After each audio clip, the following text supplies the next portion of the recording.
Welcome everyone to Already Cancelled. I am Peter, that is Tara. We talk about TV shows here. The year is 2021 and the name of the show is Babylon 5. And you're probably thinking, what the hell is that image on the screen? That was a listener at Haley's Tusk on Twitter who made this delightful image. It was a bit of a shock to the system when I woke up and saw that, I have to be honest. But I thought people might enjoy seeing it. It's so funny. I love it. It's definitely going to be our next season 3 thumbnail, right? So I don't have to take a picture this time. No way. Come on. No, we're not. No. My hair has never looked better. No, I'm a little concerned just how well my head fits on Londo's body, honestly. It's a little concerning. Yeah, well, you guys are both big-headed. How dare you? Lots of brain. How dare you? How dare you? So yes, this is going to be season 2, episode 19. I had information up. I had to minimize it so I could see the numbers. It's hard to remember these things. The episode's called Divided Loyalties. So full spoilers for the episode, as always. And this, of course, is the episode in which Lita Alexander from The Gathering makes her the sudden return. I was not expecting that. I mean, I did know she came back eventually. I just kind of casually knew that somehow from something. It was mentioned to me or something at some point, so I just knew that. But I didn't know it was going to be season 2. I didn't know it was going to be now. So it's like, oh, there she is. I remember her. Yes.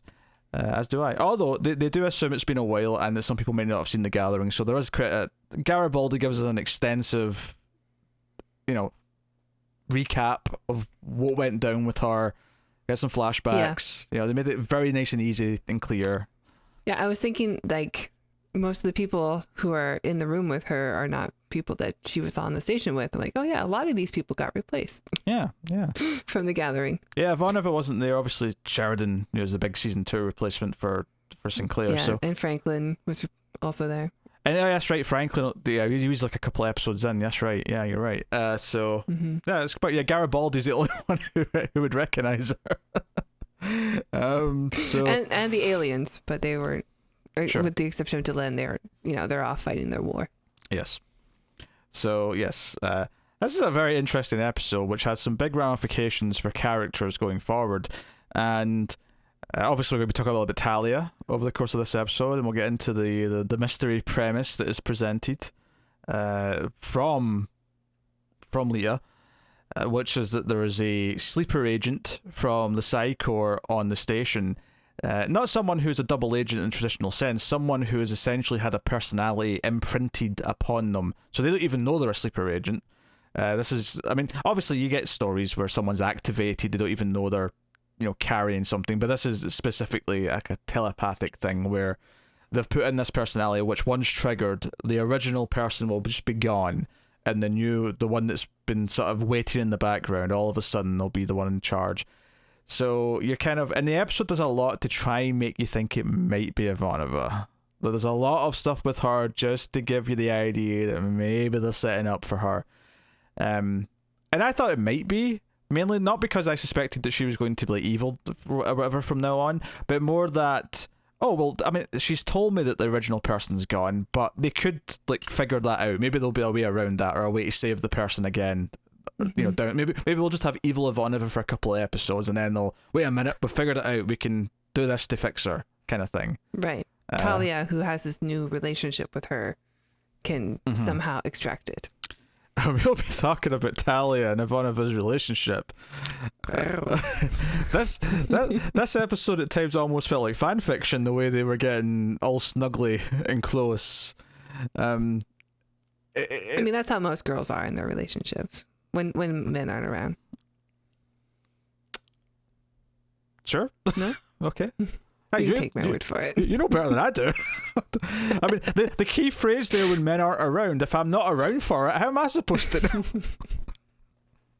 know? So, yeah. What was funny is, I sort of cracked a little joke in my head early on, because there's a scene where Talia and Ivanova are having lunch or breakfast together, and Talia comes up with, she mentions that she can't stay in her place tonight, that there's something wrong with the air filter or something like that, and she needs a place to stay. She's going to go find like somewhere to stay for the night, and Ivanova invites her over. And there's a couple of references here to the fact that they're kind of close now ever since, because Talia, and this is the weird thing about this episode, is that Talia actually had a really good few episodes this season with a really nice arc where she kind of discovered what she really believes in and how she's against what Psycho do. The episode where she helped all of the runaway telepaths and things. There's been a lot of great stuff with her, and how that made her and Ivanova close together. She kind of came and broke down in Ivanova's arms. She said, "You're right. Psycho is not who they say they are." And there's even a joke here where Ivanova said, "Yeah, if you just agreed right at the start that you were wrong and I was right, we would have gotten here much quicker." So, and then she's like, "No, you could just stay at mine." And it's not so much that someone offering for the other person to stay at theirs is in any way like wink wink nudge nudge, this is grounds for a joke. It was more the awkward way they played it, where she was like, "Oh, I couldn't do that." No, it's fine, really. Like they almost played it like there was a bit of awkwardness to it, like there was an attraction of some kind. So in my head I crack a joke and go, "Oh, ooh la la, this episode's going places." And then later on there's also a line that happens between Sheridan and Garibaldi where they're talking about how like Ivanova would never let a psychor or like a psych it's just psychic, is that what she is? Telepath. Like a telepath inside her, and then they like cut to them. I'm like, oh, okay. That's an awkward cut after that line. Well, here's the thing. I don't think that it's unintentional. I actually think it's very intentional, and almost like a witty kind of way, because then we have this scene where Ivanova's got this silk like nighty. I mean, it's not like revealing or anything, but it's just this very like comfortable, elegant nightwear, and she's in a mood, and she's slamming cupboard drawers and whatever, cupboard doors and drawers, right? And Talia comes out she's drying her hair, she's just been in the shower, and she's got like a bathrobe on, and they're having this heart to heart because Ivanova's going, and we'll get to what Ivanova's going through in a second, but Talia gets really kind of like, "Oh, you can trust me, and I realize that you're the person that I can trust in the station," and she actually gets in really close and like sort of brushes her hair with her finger, and I thought, this actually feels like they're about to kiss. Like, I genuinely, like, I had the moment where I'm like, they might start kissing right now. It feels like it might be going there. It's very intimate, yeah. And then even the way later on when Talia wakes up in the bed and, like, reaches over, in the same way that in other, like, shows and movies where, like, a married person will be like, where's my wife? Or where's my husband? Right.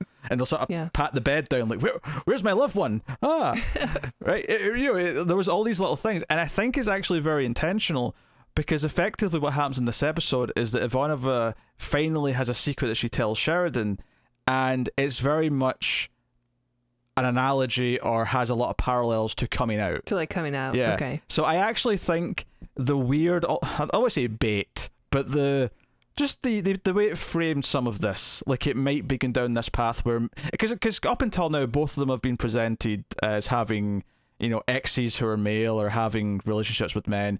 And presenting that maybe, I don't know, this will be the start of something, maybe a discovery for at least one of them, if not both. And then having Ivanova. I don't know. But Talia's had like history with women, or at least sort of implied that she was really close to a certain female in the Psychor when she was growing up, right? You're probably right. She had like a mentor that it seemed like it was a bit more than just a mentor relationship. That's why I said at least one of them. Yeah. Because I wasn't sure. I couldn't remember exactly. Right? But then it goes to this scene where she has to come out that she has always kind of been a little bit telepathic, right? And that's kind of what she reveals. I thought so. Oh, because we even we theorized this before. Yeah. We talked about this. Or that it would come out in some way. Like some sort of, they called it like a latent. Yeah, I don't think we theorized she already knew she had it, but more that I thought it'd be like an X-Men thing, like there would be some sort of transformation where she would all of a sudden have this ability. Because Lita wants to like try and trigger people with the password that'll turn them into the sleeper agent, and Ivana was against her going anywhere near her mind, and this is very in character for her, but it also plays suspiciously in this episode because she might suspect that she is the sleeper agent and she doesn't want to have it happen to her, and so it does a bit of the red herring stuff. It seems a little bit like, okay, your pride is getting in the way of whether or not you're going to go to like prison. So, but to get back to this There's something coming else out going scene, Mm-hmm. like the way she says this, and she sort of like she says, you know, my mother would touch me sometimes in my dream. That sounds weird. You know what I mean? Like she would connect to her psychically in her dreams, and she realized after a while that sometimes it was her reaching back, and she could also block it. So she has, and she was very specific here. She doesn't even think she's a strong psychic or even a P1, as she puts it. She says that I can sense when I'm being scanned. I can maybe, the only people I could ever read, you know, it's never worked on anyone but my mother. I've never tried to read anyone but my mother, and so it's very basic stuff. She She knows when she's getting scanned, and she can stop it. Basically. And she said she can sometimes sense like a feeling, so she's got like a Deanna Troi kind of empathy thing going at times. I'm sure it'll be so much more useful than Troy's. I think Ivanova is just a much more capable character in general. So it's not Marina Sirtis' fault. I'm not blaming Marina Sirtis. I blame the writers. No, I'm just putting it out there. I blame the writers of Star Trek. I mean, they did a lot of great things on that show, but the writing of Deanna Troi, typically speaking, was not one of the great things that they did. Not really. But there's so much of this, though. The way, you know, Sheridan turns around and says, "Oh, why didn't you tell me this before?" And the way she's kind of ashamed to admit it, and she's been hiding this, and she's so terrified of anyone scanning her because they might find out, and that you know, it's still enough. Even though she's barely psychic, it's still enough for the Psy Corps to come running and take her away. So yeah, and you're right. Even in that moment, when she's with Sheridan, she has that awkward like, I thought I was ready to tell you, but this is harder than I thought it would be. Like, okay, yeah, picking up what you're putting down. Yeah, the metaphor was pretty there.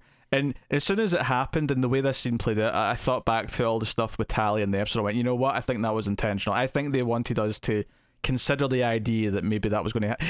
It was almost like a really witty, like, redirect, like a swerve. Mm-hmm.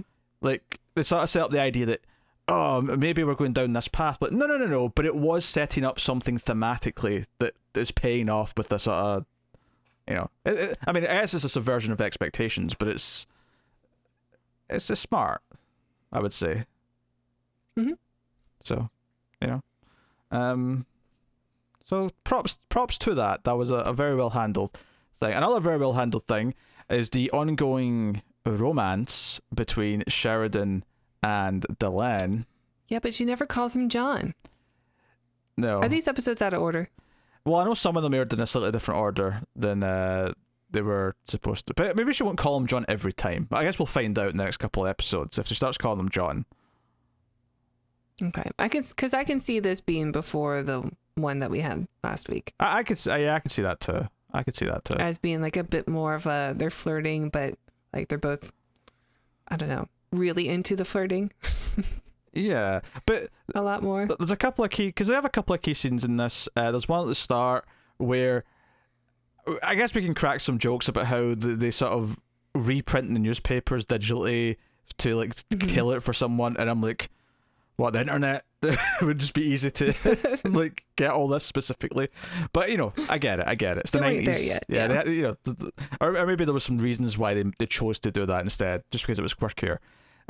There's a funny little beat here where Delenn, we find out that she gets a section put in hers called Minbari. Ion Minbar, I think. Ion Minbar, yeah. It was basically, and he kind of looks at her and goes, Ion Minbar. It's like the gossip section for Minbar, yeah. And well, she says that she likes to see what humans are saying about her own kind, but also sometimes the Earth papers will speculate conspiracy theories that are actually somewhat true that her own government has not told her yet. So it's actually useful for her to read them. So yeah, that was cute. And don't forget the next scene. I know we're not done with the Delenn stuff, but like the next scene, we get the space urinals back. Very important. And that like Zoidberg looking alien also uses the urinals, so he does, yes. More lore there. This is the lore you caught from this episode was the Zoidberg looking alien uses the urinal. I love that we get urinals in the show. It's not a thing that you ever see. You never see the bathrooms in like sci-fi shows. Blows my mind. I mean, I barely know what urinals look like on Earth. Well, you don't tend to fascinating. You don't tend to find them that much in women's bathrooms. Yeah. I mean, we have a lot more like, you know, all gender bathrooms now. They're just single stalls, so they'll have like both sometimes, but they tend to just be a toilet still. There's no reason. The urinals are just have more cubicles with actual toilet seats. There's no reason to have the urinals. I don't know. Waste of space. I don't know. But then you don't get these great conversations. Like if you have the stalls, then everybody's going to want privacy. You can't like talk and, talk while peeing with your buddy, with your coworker. I'm just going to say this right now. The last thing I want to do while peeing is talk. Wow. I'm not sociable when I'm using the bathroom, okay? Okay. I'll take your word for it, but I know seems like you're missing out. Like I know it's a thing, right?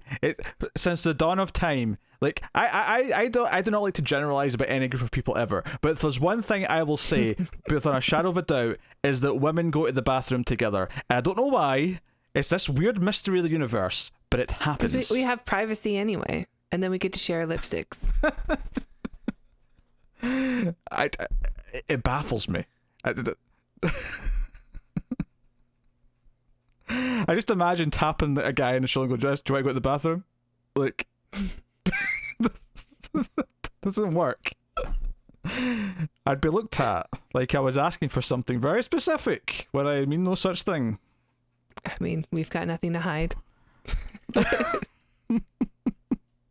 Anyway, we don't have to show any parts. Like, what are you doing? Yes, it's your fault. You've put us on this stupid path. I still want to talk about Delenn and Sheridan. There's more Delenn and Sheridan scenes to talk about. Oh, and you couldn't wait to talk about the toilets. I know. Like, I wrote it down. Like, don't forget to talk about the space urinals.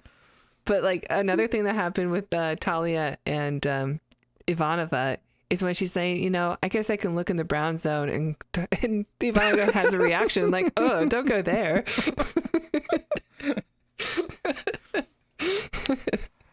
Talia and Ivanova do, but Batman don't. That's a very timely reference if you've been paying attention to Batman news this week. I told you about this. You know about this. Oh, the Catwoman stuff? Yeah. Oh, was he doing that to her?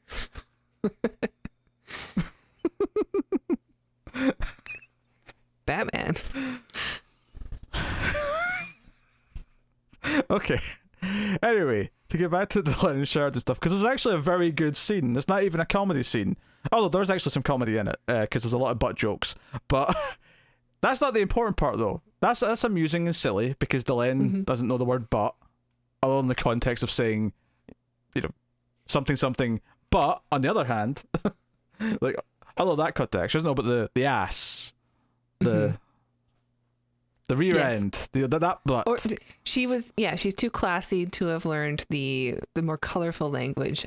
Yes. The colorful words of our language. The colorful metaphors, you might say. Mm. I was throwing you a bone. It was a Star Trek reference. It is? Oh my god. Voyage Home. What?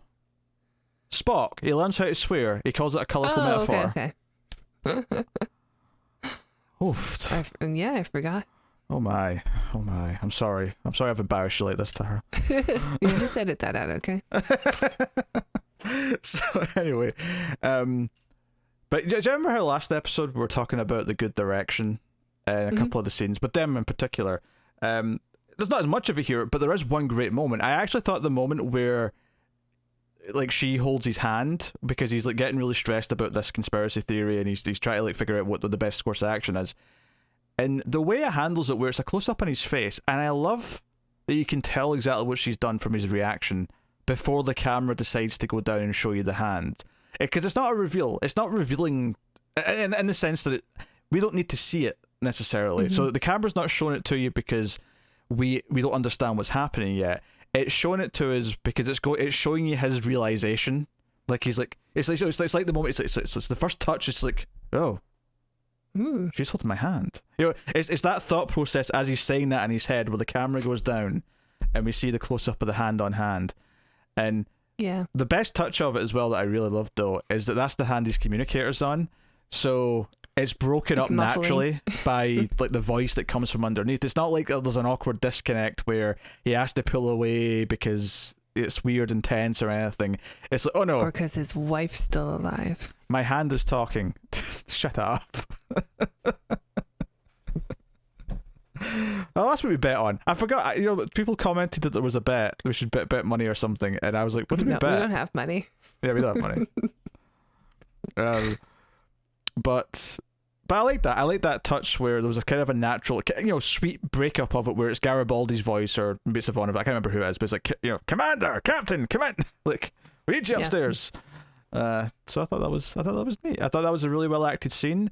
I thought her cheering him up felt very, she has this way to, like, make him feel better. There's so many scenes in this episode and in previous episodes this season where he'll be in like a really tense place, and her presence and her optimism, he like lights up all the time. Yeah, it's very nice.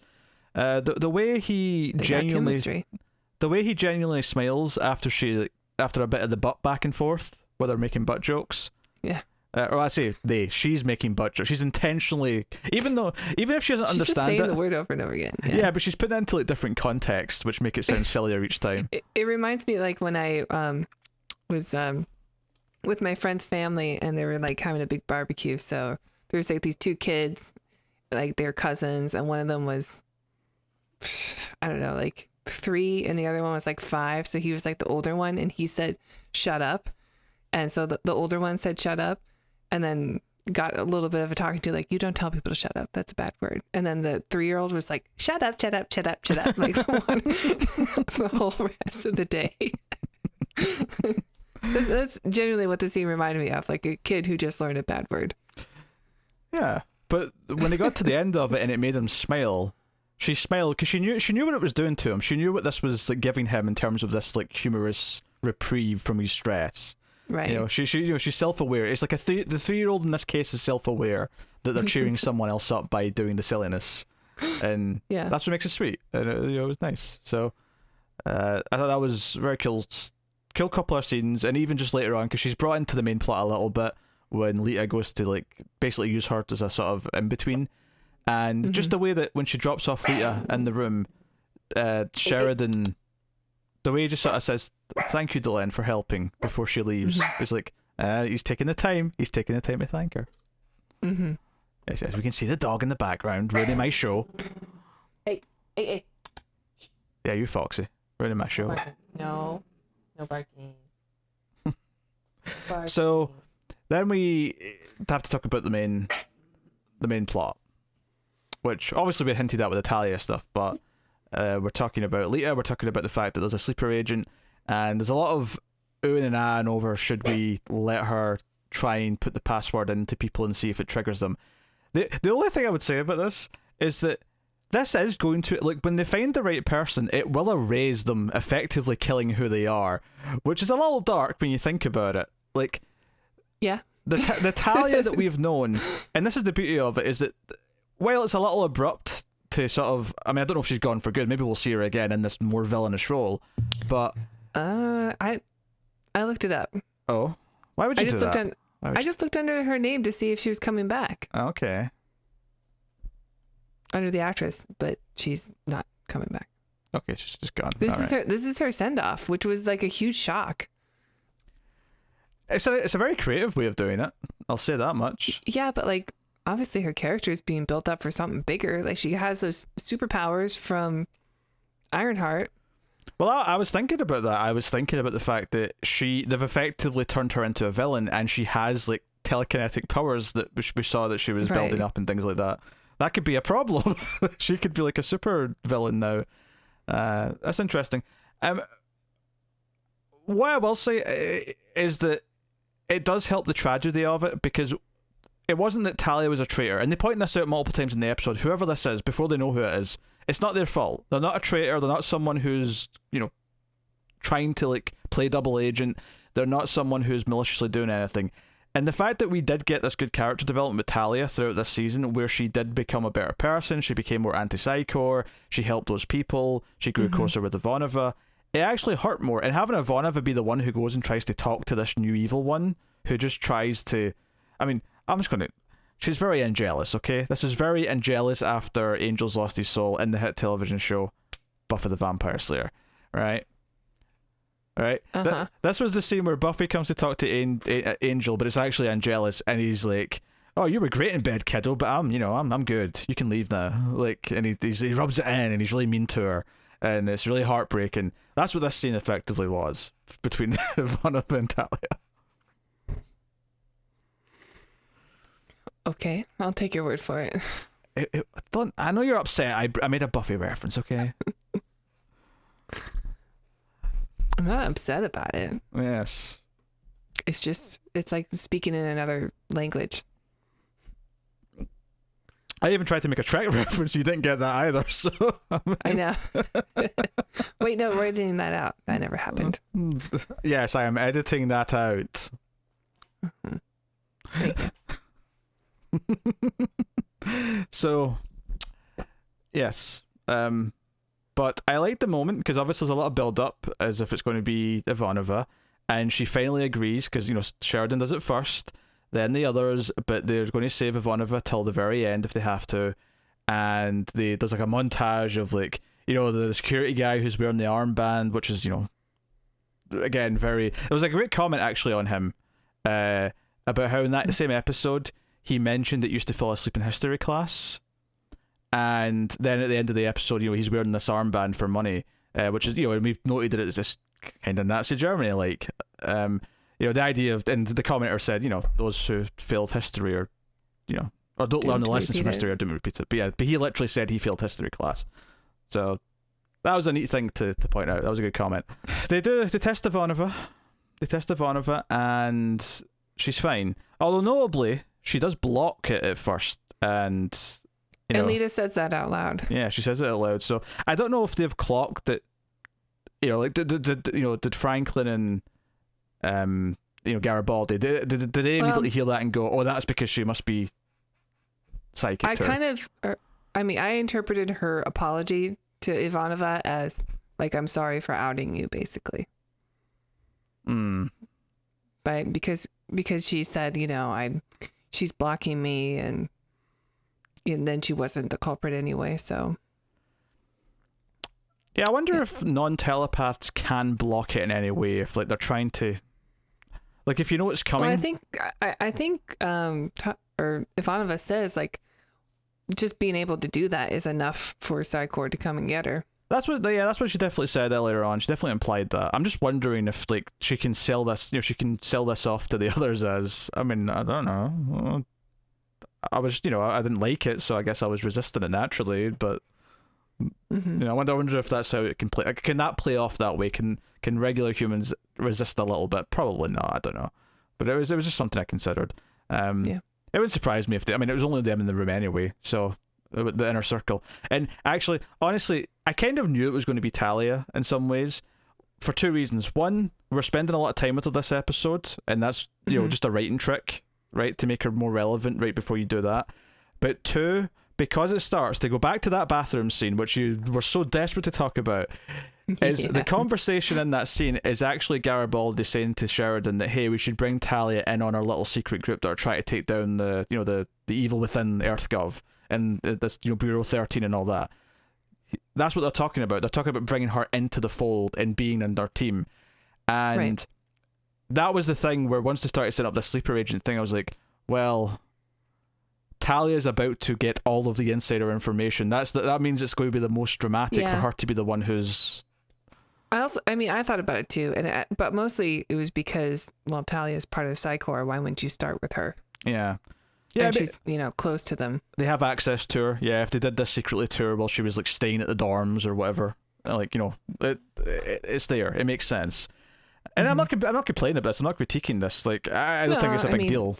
It's a much better episode when you get to go through everyone else first. Yes. And then have the surprise. But I think it works well because the Ivanova payoff isn't that she's the sleeper agent. The Ivanova payoff is that she, reveals this to Sheridan. And it's an emotional scene. It's good for her character.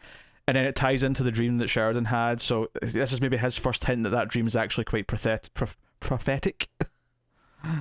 Yeah, the dream comes back with the raven on her shoulder. Yeah, and it what she says in the dream in the context of this conversation actually now kind of makes sense. Shush be meaning I've told you a secret, and also she says in the scene she says something to the effect of like, you know, you never really knew who I was. And then when it cuts back to the dream, it was like, you know, who am I really? Or something like that. Is she in a Psychor uniform in that dream also? She wearing gloves? I don't think it was. Was it her? Someone was. I remember saying some. It was Sheridan was in a Psychor uniform. Okay, I think it was just him then. I don't think there was multiple characters that were in notable uniforms. Okay. I was thinking maybe the Raven like is sort of like Odin's ravens, like his eyes.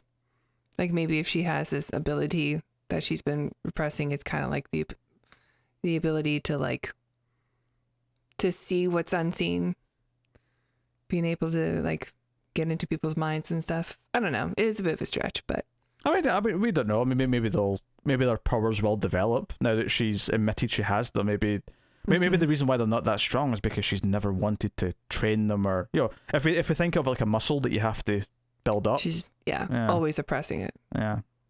So, you know, they might go down that path. But then I'm pretty sure that Lita's going to be back, and she obviously leaves at the end of this episode because she's still kind of a fugitive as far as Psycho are concerned. We meet her on Mars but we don't actually even see her on Mars. We see like two other guys on Mars. One who dies, the other one dies as well, apparently on the way to get the information to Lita. And Lita almost gets killed. I kind of liked how smart she was, where she didn't want it to be alone with any one person any one time. She always wanted at least two. Yeah, two guards. The idea being that the sleeper agent couldn't act if the other one was there. And I also actually kind of like that Garibaldi and Sheridan speculated, yeah, but what about the security guy last year who shot you? Maybe what if he was a sleeper agent? What if it's already happened? Kind of thing. Yeah. Like, these were things you would think of. You would theorize these things. It's an easy, convenient answer, but you would think about these things in those situations. So I appreciate that. So yeah, all the conspiracy stuff, all of the who's the sleeper. It wasn't necessarily an unpredictable outcome, but the journey and all the character conversations and theorizing and the build up to the inevitable, Talia, who's now become close and closer to Ivanova. So even though we know it's going to be her for the most part, like, it's kind of easy to guess, the heartbreak of it being her just makes all of the scenes build. Because one of the problems sometimes when you can guess the outcome of something like this is that it can make a lot of the scenes building up to it tedious. But that doesn't happen here because you feel that sort of like sense of heartache or the building to the tragedy, because you care about her relationship with Ivanova and that Ivanova's found this friend. So as it's going, and Talia on her own as well, she had some good episodes this season. So as it's building up, instead of being the mystery, it's the tragedy of like the inevitable conclusion that you don't really want it to go to. So it still works even though you've predicted the outcome, which I think most people probably at least will have a passing thought of, that it probably will be Talia. Yeah, it's just kind of a bummer because it sounds like, you know, she's done so much good stuff this season for, and seemingly is set up to do more, but then now she's just like gone. Yeah, it would be cool if like, okay, like we love Londo and Londo's sort of become this villain. Like we also love Talia, and now Talia's going to become this big villain in like the next season or something, but no, she's no more. I agree. There's definitely it's kind of fitting that it's the one that she replaced as the one that says get out of here, though. Yeah. I mean obviously the real world side of this is that Talia was kind of like something that they had to do because the studio or the network wanted a more traditionally attractive actress. And that's that. I mean, I think Lita's all right, but yeah, but that's why the swap seemingly happened back when season 1 came about. That's why there was a switch in the first place, and she was the original Poochie. And clearly, you know, for whatever reason, JMS was going to get his way and be able to switch it back round. But so I get why. It's kind of fitting that the original choice is back, and maybe she's not here permanently right now, but I think she does come back properly later, where she's just around. So that makes sense, and I think Talia got some good stuff this season, and it means that we cared a lot when she left. I do admit there's maybe a bit more potential because they did sort of set up some stuff with her that could go somewhere, but I think the tragedy, because they made it, because I think if this happened in season 1, see if this happened towards the end of season 1, now that because now we're nearly the end of season 2 now, we've only got 3 episodes left. If this had happened episode 19 of season 1, I think we might have just sort of shrugged and went, oh well, she was kind of a nothing character who didn't really do much, but she had quite a good She has season. relationships now. Yeah. She has like this thing with Garibaldi. She's got Ivanova, and as we are reminded in this, she's had like some, you know, scenes with Kosh that are probably very important. And the whole like underground railroad thing for the telepaths was, I thought, like a pretty important episode also. That was great, yeah. It was a Bester episode. It was like the moment that the, you know, the Psi Corps that's represented on the ship like knows that there's something nefarious going on within their organization. And that's Like, one of the things that they point out when they're talking about her after the reveal happens, is that they say, hey, she knows about a lot of things that happened here. Like, they make it very clear that this other personality was aware of everything that was going on with Talia while she was dormant. So she knows what they did to trick Bester. So Bester's going to know about that now. Right. And they may not do anything about it publicly because they don't want to admit that they got duped, but they're going to know, and that might make them more vicious. It seems to be more like, well, we also have something on them with the whole sleeper agent thing. So it's, you know, we're not going to put that out there. They won't reveal our secrets, kind of a thing. Yeah, but it's certainly going to raise the tension between the entities a little bit, I would say. I'm glad that they brought up, like, you know, Franklin was really part of that as well. Oh yeah. Like, is his safety compromised because of this? They're like, it's probably not. Don't worry about that. Yeah, but I like that they bring it up though. I like that it's addressed, and yeah. So I mean, it was a decent enough exit. It's definitely not without some questions of, you know, the why and the reasons for it. Better than a puddle of evil. It's much, yeah. This is much better than Tasha got. I mean, they brought Tasha back multiple times in various ways, but this is definitely much better than Tasha got. There's no Armis ending, yeah. And the stuff with Lita is pretty interesting as well. I was obviously she says that when she read Kosh's mind, she connected to Kosh when Kosh was, you know, on the med table back in the Gathering, that she didn't like get a good sense of things. She saw like obviously the memory that set up Sinclair as the potential assassin, and she got like a feeling, but she didn't necessarily see anything. But we find out by the end of the episode that is a lie, that she has kept a secret for Kosh, that she did see something. And she's been pining to get to the Vorlon homeworld. Yeah. This whole time. Yeah. Which is not a secret. She told them straight up, like, I'm trying to go. Yeah. I have a feeling they'll let me in, kind of a thing. Because they never let any outsiders in. But she thinks that they will let her in. She's sure of it. But, you know, we'll see. We'll see how that goes. Maybe the next time we see her, she'll be back from there, and she'll have like new cool ideas and whatever. But maybe she'll be in one of those Vorlon organic ships. But in the end of the episode, though, she goes to see Kosh, and she says, "Don't worry, I would never betray what I said. But sometimes, like, you know, like I've locked away the memory of what I saw. I've locked away in the back of my mind. But at night time, when I'm alone, like I'll think about it, and I'll sort of like let you sing me to sleep." Or so. It was a line kind of like that. And she basically asks, like, "Can I see you again before I go?" And Kosh doesn't say anything. He's willing to do it. His suit starts to open up. We see light, and then we end in a close up of her eyes, like being hit with the light. So doesn't it?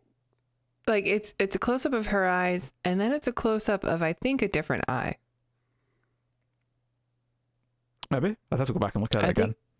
Yeah, I think because then it turns like her eyes go away, and then it's another eye that you see. I think we see Kasha's eye, and it looks like a human or something human-like. Which we've theorized that it might be some sort of evolution of humans in Minbari or something. That are actually the Vorlons. Yeah, I don't think the last shot is Lita's eye. I think it's it's Kasha's. Yeah, I think when I saw it, I think I just thought the light hit it in a way or something, so it looked different then. But you may be right. I'll go back and look at it again and see what I think.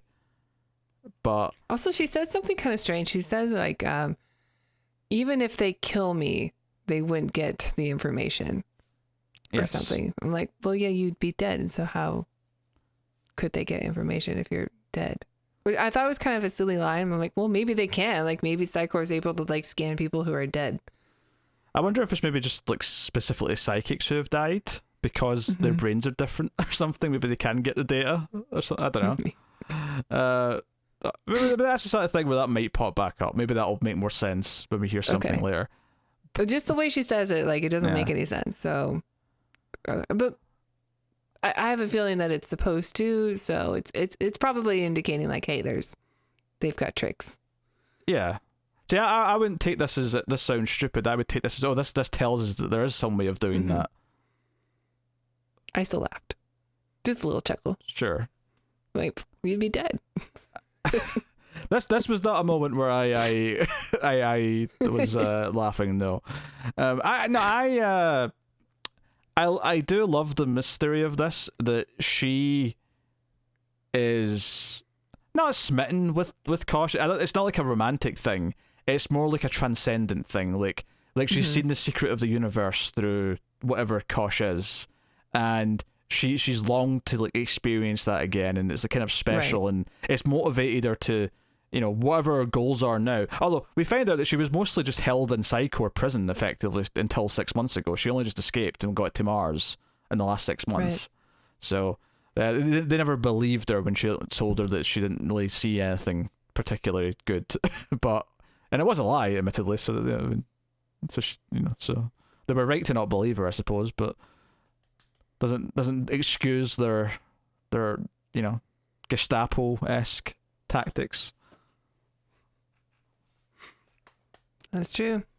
But hey, no, very intriguing. I'm loving the build of this War of the Vorlons going on, and I think, you know, all of the characters, even Franklin got that great episode last week.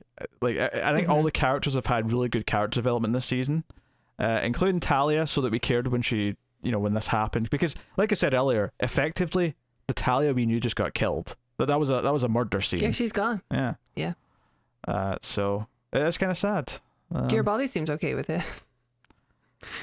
Yeah, he doesn't like to show his feelings. He's, you know, he tries to play it cool in a very shoddy way. He's like, oh, what a bummer. Want to go to the urinals? Why are you obsessed with the urinals? I tell you, it's not a detail that we ever get in space shows. I love it. I was not. I mean, we never get female restrooms either, so I'd be just as excited. Well, maybe slightly less excited. It'll just be cubicles. It'll just be cubicles. There was cubicles in the men's. It'll just be the same, except instead of urinals, there'll be another cubicle or two, and I just love that it's in here. Maybe a tampon machine, like whatever. Yeah, but you have to have ones for different alien That's species. That's true, different species. Just to keep the mind going, what is that? But, well, that does raise the question. Who takes this thing? That does raise the question: Do all the species, all the females of every species on the station, do they all need something like that? Do they all go through something like that every month? Well, I mean, we know that Delenn does now because she has a human uterus. That's true. Yeah, she has cramps. Yeah, but what did she have before? Was there a Minbari equivalent? Well, I mean, maybe the cramps thing is just specific to humans. Yeah. But for all we know, maybe like, you know, maybe the you know, God, I've forgotten the name of the alien from Futurama. Oh, Zoidberg? The Zoidberg alien. For all we know, their species, maybe the women in that species, maybe they just like ooze like goo out their ear or something. Like maybe it's just completely different. so instead of like a tampon, they have like a weird like fluffy hearing aid thing that they put in their ear, and that's it. That's the whole thing. Not that they had ears. I don't think they had ears. Yeah. When it gets too inky, they have to change it out. Oh, it'll be ink. Yeah, it'll be like purple ink. It'll just spray out. It'll be just like the commercials that you get for pads, because they always use like purple or blue for absorbency testing. Yeah, I guess it's because red would just be too like visual. Yeah, you don't want to use yellow also. Yeah, because that's just a little piss. Yeah. Yeah. Yeah. So great conversation to end on. Hey, your fault. All of it was your fault. What? You were obsessed with the urinals, okay? This is on you. You took us to the brown zone this episode. I'm admiring the details. Uh-huh. Took us to the brown zone.